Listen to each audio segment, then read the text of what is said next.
With severe weather threats on the rise, we want to remind you to stay weather aware and stay informed, and know that you have multiple ways to get weather warnings and have them at your disposal. For one, the internet, of course, is a powerful tool, but you can also, of course, rely on local news and radio. We've got the weather apps nowadays that are extremely powerful, and now they also do issue the wireless emergency alerts.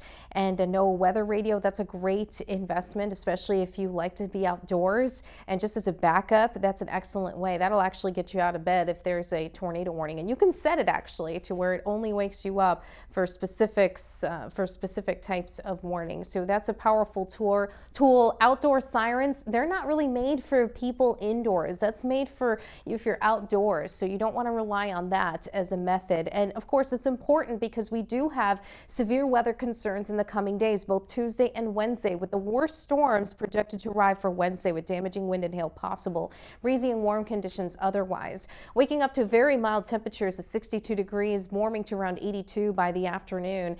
Severe weather threats elevated mainly to our west. So across Mississippi, we're monitoring the bulk of the severe weather out to our west for our time frame tomorrow. So I'm thinking that we'll get away with minimal impacts at this point. Some general thunderstorms, though, will certainly be working their way in here. And the deal is we do have this warm and moist air mass that will support rounds of these thunderstorms. But again, the nastier stuff should stay to the west, and then moving into our Wednesday. During the morning, it's fairly tame, but once we head into the afternoon and evening, that's when we'll have to really pay attention to the radar and watch what's happening, because we do have this area of low pressure and cold front approaching, and that's what's going to be triggering rounds of robust thunderstorms. In fact, parts of Mississippi in the orange indicating an enhanced risk of severe weather. That means that numerous severe weather events will be a possibility. And here in the Meridian area, we're kind of split between that enhanced and the slight risk, so we'll have to be very weather aware, point being, for our Wednesday evening. We'll keep you posted, of course, but again, the evening's the time frame that we're monitoring for that.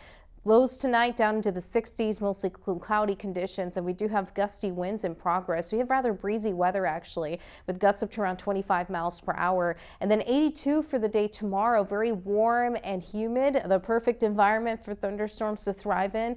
Much of the first part of the day will be quiet, but we do have storm threats building into the afternoon, spotty in nature at first, and then turning scattered. And then as we look into throughout the region here, we've got again that warmth with temperatures running above the average, highs in the 80s. We've got the average dew points sitting in the 60s, so that's an indication of that moisture. Gusts to 30 miles per hour across the region cannot be ruled out. Severe threats for our Wednesday.